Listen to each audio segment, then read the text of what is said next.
Bonjour, alors aujourd'hui dans le cadre de la leçon 142 pour l'agrégation externe ou 106 dans le cadre de l'agrégation interne, on va faire un zoom sur cette formule qui dit que le PGCD de A et B multiplié par le PPCM de A et B, ça fait AB.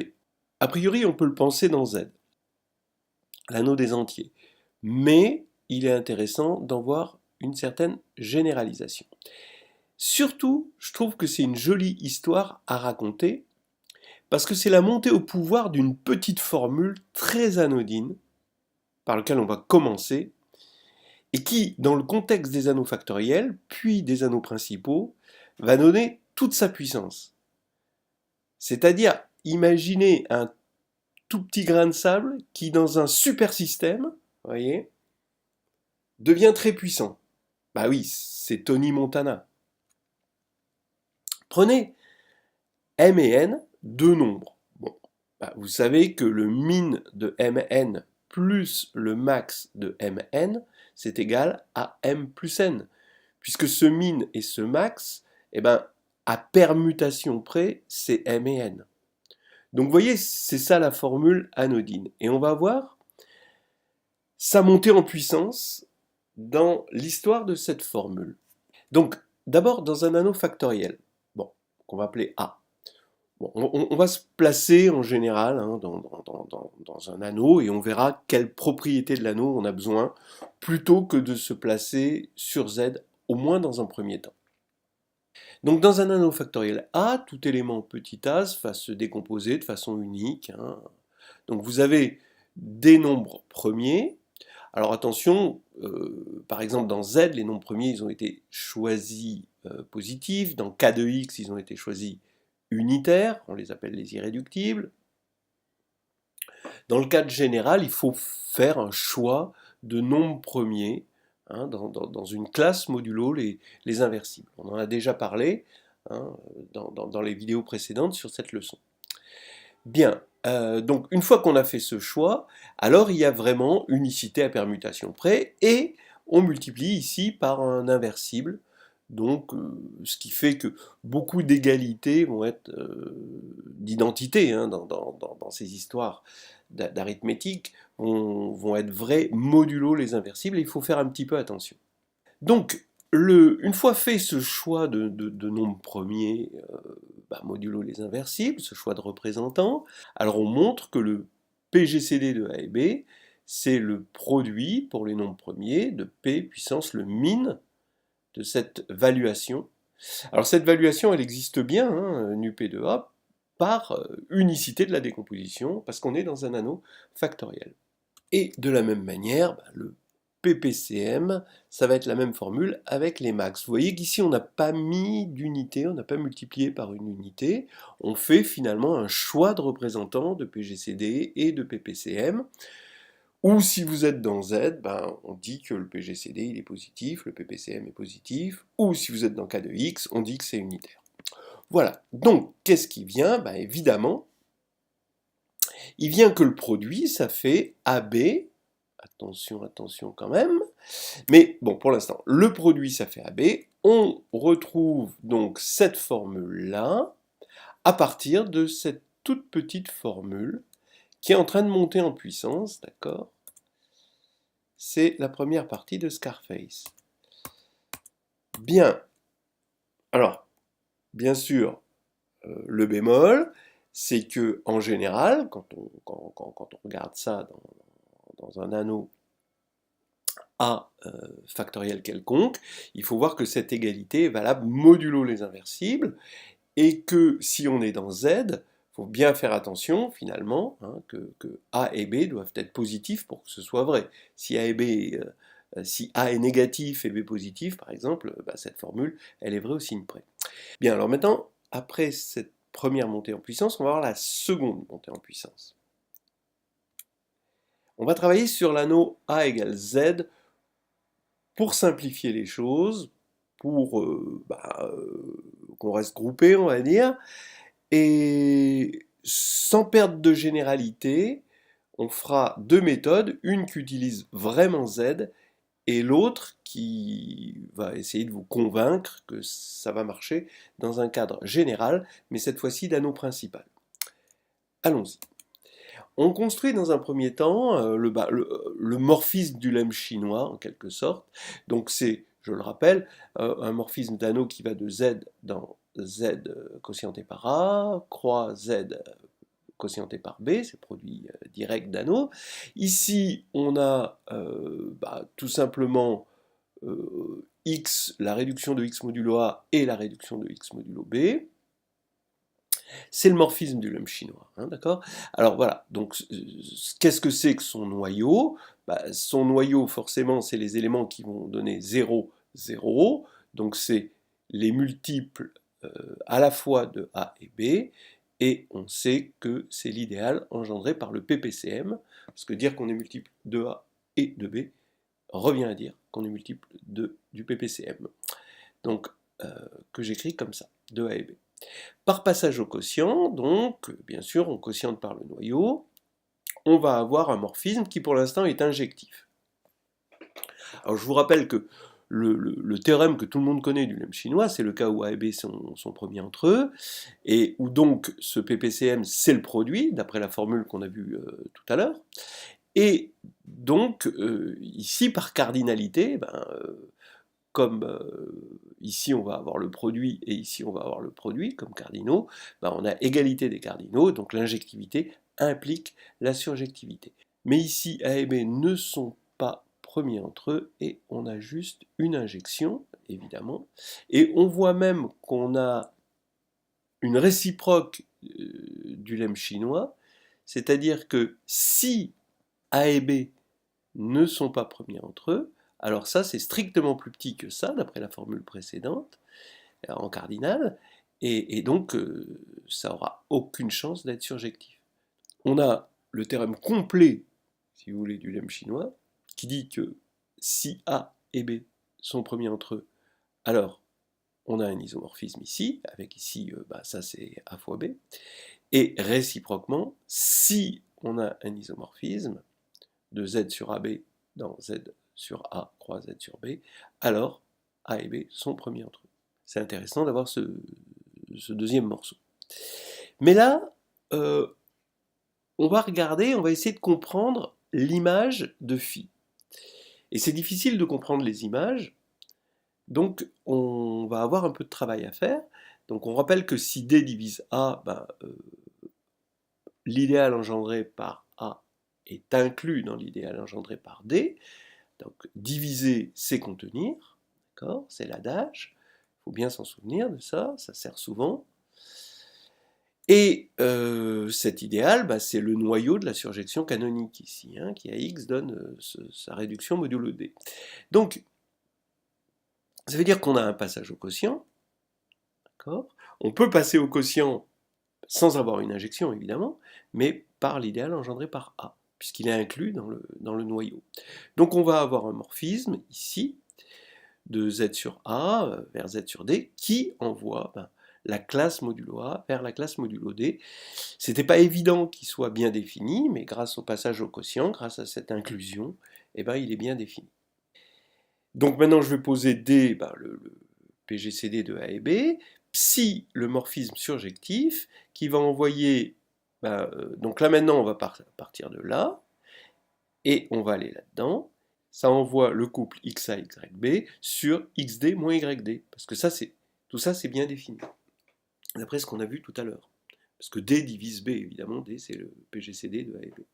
Alors attention, maintenant, ce n'est plus comme ici un morphisme d'anneau, le fait d'avoir mis un moins, ça va plus être compatible avec la multiplication a priori, hein. En tout cas, c'est un morphisme de groupe additif, hein, et il est surjectif, évidemment, parce que ici, on avait un morphisme surjectif, donc ici, on récupère un morphisme surjectif, et donc même si je mettais que des zéros ici, j'aurais 0 là, et j'aurais un morphisme surjectif là-dedans. Donc il n'y a pas de souci, c'est un morphisme surjectif de groupe additif. Le seul souci, c'est que c'est juste un morphisme de groupe. Mais c'est pas grave, parce qu'on va avoir, comme on a un morphisme de groupe, on peut quand même parler de noyau, Et l'image de phi est égale au noyau de psi. Alors voilà en quelque sorte un troisième état de la petite formule. Mais avant de regarder la preuve de cette formule, regardons son intérêt. C'est que ce qui nous intéresse, c'est im de phi. Finalement, im de phi va représenter les éléments dont on peut, sur lesquels on peut trouver un système de congruence. Donc c'est les x modulo A et les y modulo B, donc les couples x modulo A et y modulo B. On va pouvoir trouver un z qui va pouvoir réaliser à la fois que modulo A ça fait xa et modulo B ça fait yb. Voilà. Donc ça c'est ce im de phi. Donc on est en train de finalement chercher à résoudre des équations de congruence, et pour l'instant dans la résolution on essaie de voir l'existence, des conditions d'existence d'une solution, parce que c'est pas évident quand A et B ne sont pas premiers entre eux. C'est le lemme chinois, cas général, que vous pouvez trouver dans le carnet de voyage en algébrie 4.2.14. Eh bien, cette image, en général, les images c'est difficile, eh bien, c'est un noyau. Et un noyau, c'est facile. Un noyau, il suffit de vérifier que les choses s'annulent bien. Donc on vérifie que xd moins yd est égal à 0. Voilà, c'est tout. Et là, on voit bien si on est dans l'image ou pas. Donc voilà l'intérêt. Maintenant, on va regarder la preuve. Alors d'abord, on a une inclusion évidente. C'est très facile. J'appelle M le PPCM de A et B, et il faut vérifier, finalement, pour vérifier qu'on a l'inclusion, il suffit de vérifier que psi rond phi de x modulo M, puisqu'on part de là, eh bien ça fait 0, bah oui, parce que finalement là ça va être le même x qui va être donc xa, xb, et ensuite ça va être le même x qui va être dans xd moins xd quand on va faire psi, et donc là ça fait 0 évidemment. Maintenant l'inclusion inverse, et je vais donner deux méthodes. Une qui va être propre à z, et l'autre qui va être généralisable. Donc maintenant qu'on a une inclusion, il suffit de montrer qu'on a égalité des cardinaux. Mais l'égalité des cardinaux, on va voir que ça provient encore de la formule, c'est-à-dire le fait que le produit du PGCD et du PPCM, c'est le produit des éléments, et qui vient de la toute petite formule de départ. Voilà, donc ici, on a im-phi, bon, son cardinal, c'est finalement, puisqu'on avait une injection tout à l'heure, c'est le cardinal de l'ensemble de départ, puisqu'il s'injectait. Et donc c'est Z, le cardinal de Z sur PPCM, donc c'est le PPCM. Donc je vous rappelle qu'on avait ce morphisme injectif d'anneau. Et on regarde im-phi. Donc maintenant im-phi, d'après la petite formule, eh bien c'est A en cardinal, c'est AB quotienté par cette fois-ci le PGCD. D'accord ? Mais AB, c'est le cardinal de Z sur A croix Z sur B. PGCD, c'est le cardinal de Z sur l'idéal engendré par le PGCD. Voilà. Et ça, comme on a la surjectivité, ça c'est le cardinal de im de psi. Ça c'est Z sur DZ. D'accord ? Et donc, cardinal de Z sur DZ, c'est D. C'est le cardinal de im de psi. Parce qu'on avait vu tout à l'heure que c'était surjectif. Ce qui va faire que ça, c'est le cardinal du Caire de psi. D'accord ? Bon, ça c'est toujours la même formule. Voilà, ça y est, on a démontré par la méthode 1. Mais la méthode 1, vous voyez qu'elle est basée sur le fait que les quotients de z par un idéal non nul sont tous de cardinal fini, ce qui est faux en général. Donc si on veut une méthode plus générale, où on va pouvoir travailler dans un anneau quand même principal, vous allez voir pourquoi, eh bien il nous faut une autre méthode. Alors allons-y. Voici une deuxième méthode qui va se généraliser à tout anneau principal. Donc on part d'un élément d'Ampère psi, donc ici ça veut dire que D divise x moins y, d'accord, ça c'est la définition de psi. Et donc maintenant, je pars, comme on est dans un anneau principal, je pars d'identité de Bezout, et ici, j'affirme que D divise ce nombre-là. Alors toujours, vous voyez ici, j'ai UA VB, et j'ai ce strabisme, hein, je vais mettre Y sur UA et X sur VB. Alors pourquoi c'est vrai que D divise ça? Ben regardez, YUA ici je le prends, X, ben, il est de la forme Y plus KD, puisque D divise X moins Y, donc j'ai ça. Et donc là maintenant je vais avoir KDVB en multipliant, et ici je vais avoir Y, je vais regrouper UA plus VB, et je vais retrouver D. Donc vous voyez que D, ici, divise chaque terme, donc il divise ça.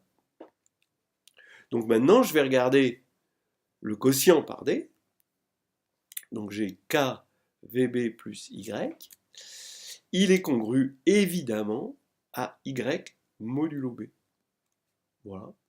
Donc on a gagné pour Y, et de même, hein, voilà, vous montrez qu'il est congru à X modulo A, donc on a gagné notre équation de congruence, et donc on est bien dans IM de phi. L'antécédent, on en a donné une expression explicite, et elle est là. Voilà. Alors, maintenant, je ne peux pas m'empêcher de vous montrer la dernière étape de Tony Montana, l'étape fatale.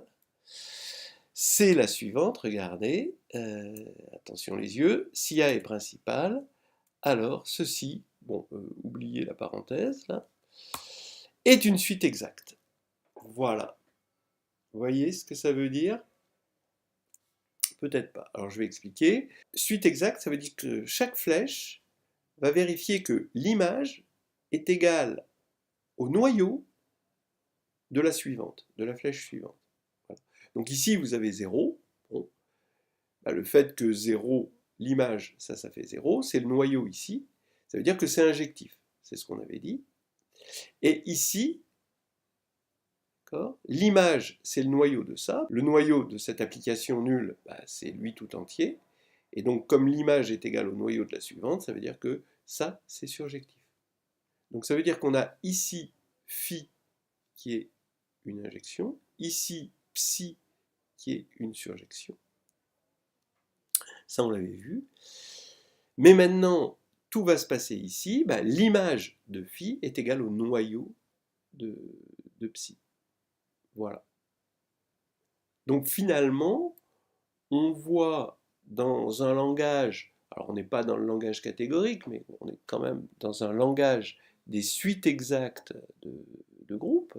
Bon, voilà, c'est quand même assez chouette. Alors attention, hein, on est dans des groupes abéliens. Alors ici, ben, c'est encore un avatar, une métamorphose finale de notre petite formule de départ, et c'est ce que j'appellerais l'ascension de Tony Montana.